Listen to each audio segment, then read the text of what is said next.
Hello, नमस्कार दोस्तों। स्वागत है आपका आपके अपने smart classes Jodhpur YouTube channel पर। दोस्तों, आज हम विज्ञान का 10वीं कक्षा के विज्ञान का पहला चैप्टर शुरू करने वाले हैं। कल हमने विज्ञान का सामान्य परिचय पढ़ा था, तो आज अपन शुरुआत करते हैं इस पहले चैप्टर की। पहले चैप्टर का नाम है हमारा भोजन और मानव स्वास्थ्य। क्या मेरे दोस्तों? Food and human health. देखिए क्या है, इसके बारे में अपन आज अच्छे से पढ़ेंगे। देखिए, सबसे पहले तो अपन को देखना है कि भोजन क्या है। क्या भोजन क्या होता है? तो दोस्तों, जो हम खाने में रोज सीधे लेते हैं वही हमारा होता है भोजन, है ना। तो देखिए दोस्तों, भोजन से रिलेटेड दो महत्वपूर्ण शब्द आते हैं, उनका मीनिंग आपको पता होना चाहिए। देखिए, पहला एक आता है पोषक, एक आता है पोषक और दूसरा आता है क्या? पोषण। क्या होता है? पोषण। देखिए, दो चीजें हैं, ये दो वर्ड है, अलग अलग है, इनको समझिए पहले। देखिए, पोषक क्या होता है? जो हमारा भोजन होता है, जो हमारा भोजन होता है उसके अंदर जो तत्व होते हैं, जो उन्हीं को हम कहते हैं पोषक, है ना। जो भोजन के अंदर जो चीजें होती है उनको अपन कहते हैं पोषक। क्या कहते हैं? पोषक। ठीक है। अब पोषक तत्वों को ग्रहण करना। क्या? पोषक तत्वों को ग्रहण करना। इन पोषक तत्वों को ग्रहण करना क्या कहलाता है? पोषण कहलाता है। आई बात समझ में? देखिए, हमारे भोजन के अंदर बहुत सारे पोषक तत्व शामिल होते हैं, ठीक है, और उन पोषक तत्वों को ग्रहण करना ही क्या है? भोजन है। क्या है? उन पोषक तत्वों को ग्रहण करना ही क्या है? पोषण है। क्या है? पोषण। बात समझ में आई? देखिए, पोषक तत्व कई तरह के होते हैं, जैसे आपने नाम सुना होगा कार्बोहाइड्रेट। क्या? कार्बोहाइड्रेट। यहां आपने नाम सुना होगा प्रोटीन या ना वसा, है ना, खनिज लवण या ये विटामिन, क्या? विटामिन्स और जल, ये क्या होते हैं? पोषक तत्व होते हैं। आई बात समझ में कि कार्बोहाइड्रेट, प्रोटीन, वसा, खनिज लवण, विटामिन और जल, ये हमारे भोजन में पोषक तत्वों के रूप में शामिल होते हैं। और इन सभी अलग अलग पोषक तत्वों की अलग अलग हमें जरूरत होती है, ठीक है ना। अगर कार्बोहाइड्रेट की अलग जरूरत है, ये कार्बोहाइड्रेट अलग काम करता है, ये प्रोटीन अलग काम करती है, वसा अलग काम करती है, विटामिन अलग काम करते हैं, पानी का अपना अलग महत्व है। तो इस तरह से ये सारे के सारे पोषक तत्व हम जब भोजन ग्रहण करते हैं तो उसमें ये सारे चले जाते हैं। बात समझ आई? अब देखिए, इन पोषक तत्वों के आधार पर हमने भोजन को दो भागों में डिवाइड किया, दो भागों में हमने भोजन को बांटा है। देखिए, दो भाग कौन कौन से भोजन को? एक तो होगा आपका संतुलित भोजन। कैसा भोजन? संतुलित भोजन। और एक होगा असंतुलित भोजन। क्या? असंतुलित भोजन। देखिए, इसमें क्या फर्क है? क्या क्या होता है संतुलित भोजन और असंतुलित भोजन? देखिए, हमारे भोजन के अंदर इतने सारे पोषक तत्व शामिल होते हैं और इन पोषक तत्वों की बराबर मात्रा हमें चाहिए होती। बराबर का मतलब कि ऐसा नहीं है कि कार्बोहाइड्रेट, प्रोटीन इजिकल टू वसा, ये सब बराबर नहीं चाहिए, लेकिन हमारे शरीर को एक फिक्स मात्रा इनकी चाहिए होती है ना। बात समझ आई? कि मान के चलो, प्रोटीन की हमें इतनी मात्रा चाहिए तो इतनी चाहिए, कार्बोहाइड्रेट की ज्यादा चाहिए तो ज्यादा चाहिए, वसा की कम चाहिए तो कम चाहिए, लेकिन इन तत्वों की बराबर मात्रा तो मतलब हमारे शरीर को चाहिए होती है। तो जब बराबर चाहिए होती है, तो अगर ऐसा भोजन हम ग्रहण करें जिसमें इन सभी तत्वों की जितनी जरूरत होती है उतनी मात्रा उन भोजन में शामिल हो, तो हमारा भोजन क्या कहलाएगा? संतुलित भोजन। आई बात समझ कि ये सारे तत्व जितने अनुपात में चाहिए होते हैं, अगर ये सारे तत्व उस अनुपात में भोजन में सभी पोषक तत्व शामिल हो, सभी पोषक तत्व शामिल हो, पोषक तत्व क्या हो? शामिल हो। बात समझ आई कि जब अगर सभी के सभी पोषक तत्व शामिल होंगे तो हमारा क्या कहलाएगा? ये संतुलित भोजन। जस्ट इसका उल्टा ये हो जाएगा असंतुलित भोजन। क्या? कैसे? कि जब हमारे पोषण में या हमारे भोजन में किसी एक या दो या अधिक पोषक तत्वों की कमी पड़ जाए तो उसको हम कहते हैं असंतुलित भोजन। बात समझ आई कि जब हमारे भोजन के अंदर किसी भी पोषक तत्वों की कमी पड़ जाए, जितनी मात्रा में हमें वो पोषक तत्व चाहिए था उतना पोषक तत्व हमें नहीं मिल रहा है हमारे भोजन से, तो उस भोजन को हम क्या कहेंगे? असंतुलित भोजन। तो किसी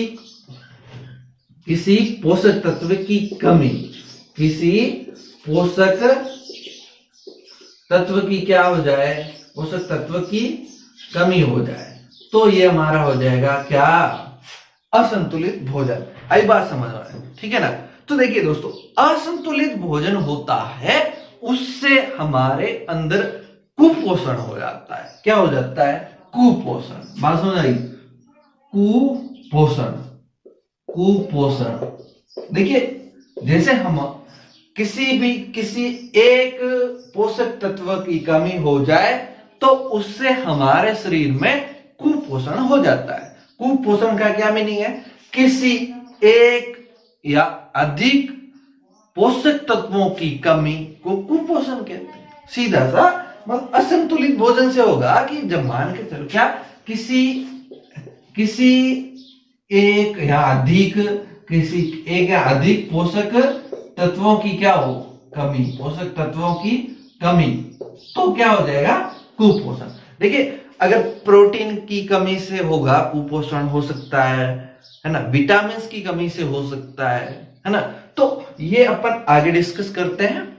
दोस्तों, अपन जानते हैं विटामिन की कमी से होने वाले रोग, है ना? कि विटामिन अगर हमारे पोषक तत्व में कम हो जाए, भोजन में कम हो जाए, तो कौन कौन से रोग होंगे? देखिए, विटामिन की कमी से होने वाले रोग, सबसे पहले बात करते हैं विटामिन ए की कमी से होने वाला रोग। देखिए, विटामिन ए का जो नाम होता है वो होता है रेटिनॉल। क्या दोस्तों? रेटिनॉल। और इसकी कमी से रोग होता है रतौंधी। क्या होता है? रतौंधी। और इसका लक्षण पता है क्या? लक्षण होता है कि आपको अंधेरे में या कम प्रकाश में दिखाई नहीं देता। क्या होता है? दिखाई नहीं देता, और मतलब कम दिखता है। ये है हमारे इस रतौंधी रोग का लक्षण। अगर मान के चलो आपके पोषण में, आपके भोजन में इस रेटिनॉल यानी कि विटामिन ए की कमी है, तो कौन सा रोग हो जाएगा? रतौंधी। और कैसे पता चलेगा? अगर आपको कम दिख रहा है। ठीक है। दूसरी बात करें थायमीन। थायमीन किसका नाम है दोस्तों? विटामिन B1 का नाम है। विटामिन B1 का नाम है। ठीक है। इसकी कमी से रोग होता है बेरी। कौन सा रोग होता है? बेरी। और इसके जो लक्षण है वो है हृदय की धड़कन का कम हो जाना। आपकी हृदय की धड़कन कम हो जाती है, पेशियां और जो तंत्रिकाएं होती है वो कमजोर हो जाती है। ये इसके हैं लक्षण। नेक्स्ट बात करते हैं विटामिन B2 की। विटामिन B2, इसका रासायनिक नाम क्या है? राइबोफ्लेविन। क्या? राइबोफ्लेविन। और राइबोफ्लेविन की कमी से भी रोग भी इसी नाम के टाइप का होता है, राइबोफ्लेविनोसिस, है ना? और इसमें क्या होता है? जो आपका होठ और मुंह होता है उसके किनारे की त्वचा जो समड़ी होती है, त्वचा होती है, वो फटने लगती है। ठीक है ना? वो फटने लगती है, और आपकी जो स्मृति होती है, आपकी जो याददाश्त होती है, उसमें क्या आ जाती है? कमी आ जाती है। ठीक है। नेक्स्ट बात करते हैं नियासिन, यानी कि B3 का नाम है नियासिन। तो तो दोस्तों नियासिन की कमी से कौन सा रोग हो जाएगा, यहाँ पे B3 की कमी से रोग हो जाएगा पेलेग्रा। कौन सा रोग हो जाता है, पेलेग्रा। और इसके क्या लक्षण है, जो आपकी जीभ है, जीभ पे क्या बन जाएगी, पपड़ियां बनना शुरू हो जाएगी। और आपकी जो तवचा होती है उस पे भी क्या बनेगी, पपड़ियां बनना शुरू हो जाएगी। ठीक है, नेक्स्ट बात करते हैं विटामिन सी। देखिए विटामिन सी बड़ा इंपॉर्टेंट है। इसका रासायनिक नाम यह है एस्कॉर्बिक अम्ल। क्या, एस्कॉर्बिक अम्ल। ठीक है, और इससे जो रोग होता है वो होता है स्कर्वी। कौन सा दोस्तों, स्कर्वी। और इस स्कर्वी रोग के लक्षण की बात करें तो ये जो मसूड़े होते हैं ना हमारे, जिसमें दांत फिक्स होते हैं, इसमें आने लगता है खून। क्या आता है मेरे दोस्तों, खून आने लगता है।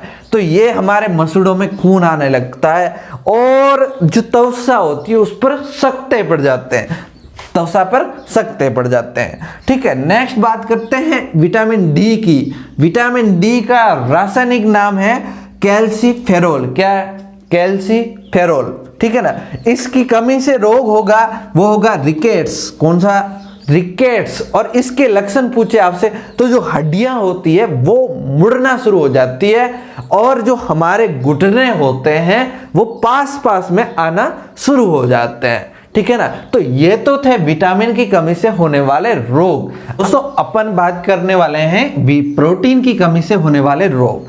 देखिए प्रोटीन होता है वो हमारे बॉडी के लिए बहुत इंपॉर्टेंट होता है। जो हमारे बॉडी का विकास होता है, जो वृद्धि होती है, उसमें प्रोटीन का एक अहम रोल होता है। इसलिए दोस्तों जो बच्चे होते हैं, कौन, जो छोटे बच्चे होते हैं, बच्चों में प्रोटीन की बहुत ज़रूरत होती है। उसके अलावा जो किशोरावस्था होती है उसमें भी बहुत ज़रूरत होती है, किशोरावस्था में भी। उसके अलावा जो गर्भवती महिलाएं होती है, गर्भवती महिलाएं होती है, उनमें भी इस प्रोटीन की बहुत आवश्यकता होती है। लेकिन अगर प्रोटीन की जितनी आवश्यकता है उससे कम अगर मात्रा में हमारे भोजन में प्रोटीन शामिल होता है तो हमें हो जाएगा प्रोटीन कुपोषण। क्या हो जाएगा, प्रोटीन कुपोषण। ठीक है, देखिए प्रोटीन कुपोषण से दो बीमारियां हम बहुत इंपॉर्टेंट है। ठीक है ना, दो बीमारियों के बारे में अपन बात करेंगे। पहली बीमारी है क्वाशिओरकोर। बहुत अच्छी बीमारी, अच्छा नाम है दोस्तों, क्वाशी। क्या, क्वाशिओरकोर। क्या, क्वाशिओरकोर। देखिए ये बीमारी ज्यादातर बच्चों में होती है, छोटे बच्चों में होती है। ठीक है ना, तो क्वाशिओरकोर जो बीमारी है ये प्रोटीन की कमी से होती है, प्रोटीन की कमी से होती है। देखिए इसमें होता क्या है, देखिए इसमें होता है जो पेट होता है, क्या, पेट ये फूल जाता है। क्या हो जाता है, पेट फूल जाता है। ठीक है, दूसरी बात करें जो त्वचा होती है वो पीली पड़ जाती है, शुष्क हो जाती है, काली होके धब्बे बन के फटने लगती है। क्या होती है, काली होकर के धब्बे टाइप होकर के फटने लगती है। उसके अलावा जो भूख है, भूख कम लगती है। क्या होता है, भूख कम लगती है। और क्या होता है, बच्चे चिड़चिड़े हो जाते हैं, चिड़चिड़ापन आ जाता है, चिड़चिड़ापन आ जाता है ना। चिड़चिड़ापन क्यों देखिए जैसे बहुत से बच्चे जो होते हैं वो चिड़चिड़े टाइप के होते हैं, या फिर भूख कम लगती है, या फिर किसी का पेट फूल जाता है, तो वो किसका लक्षण है, क्वाशिओरकोर का लक्षण है। ये किसकी कमी से होता है, ये होता है हमारे प्रोटीन की कमी से। आई बात समझ है। एक और दूसरी बीमारी याद रखना, मैरमस। क्या याद रखना, मैरमस। देखिए ये भी बीमारी प्रोटीन की कमी से होती है। देखिए इसमें क्या होता है कि प्रोटीन के कमी से क्या हो जाता है, ऊर्जा की कमी हो जाती है, और ऊर्जा की कमी से शरीर होता है वो दुबला दुबला रह जाता है। यानी कि बहुत लोग देखे होंगे बहुत दुबले दुबले होते हैं, तो शरीर दुबला रह जाता है, दुबला पतला इस टाइप, ऐसे लकड़ी टाइप सा रहता है ना। तो ये होता है मैरमस प्रोटीन की कमी से होता है, क्योंकि ऊर्जा बराबर नहीं मिलती है तो शरीर का विकास नहीं हो पाता है, तो दुबले दुबले रहते हैं। दूसरी बात, आंखें होती है वो अंदर धस जाती है, कहते हैं ना इसकी तो आंखें ही अंदर धस गई है, तो वो आंखें अंदर किसकी वजह से धसती है, इस मैरमस की वजह से धसती है, यानी कि प्रोटीन की कमी हो जाने से मैरमस होता है और आंखें अंदर धस जाती है, ठीक है ना। ये था हमारे प्रोटीन की कमी से होने वाले रोग, है ना। दोस्तों अब अपन बात करते हैं खनिज तत्वों की कमी से होने वाला कुपोषण। देखिए खनिज तत्व होते हैं वो सूक्ष्म मात्रा में तो होते हैं, लेकिन उनका रोल बड़ा इंपॉर्टेंट होता है, और इन खनिज तत्वों की कमी से विभिन्न प्रकार के रोग हो जाते हैं, ठीक है। तो अपन बात करते हैं कि कौन कौन से खनिज तत्व किस किस से मिलते हैं हमें, इनका स्रोत क्या है और इनके कार्य क्या है, ठीक है। अब बात करते हैं पहला सोडियम। सोडियम कहाँ से मिलेगा अपन, इसके प्रमुख स्रोत क्या है, तो वो है सामान्य नमक, मांस है, मछली, अंडा, दूध, इनसे ये अपन को सोडियम मिलता है। अगर बात करें अपन मांसपेशियां, इनका कार्य मांसपेशियां संकुचन, तंत्रिका आवेग संसरण, है ना, शरीर का विद्युत अपघटन, है, शरीर का संतुलन करना, ये इसके प्रमुख कार्य। अब सीधा सा है कि अगर सोडियम की कमी पड़ जाएगी तो क्या हो जाएगा, ये काम नहीं होंगे, शरीर का संतुलन बिगड़ जाएगा, शरीर का विद्युत अपघटन नहीं होगा, है ना।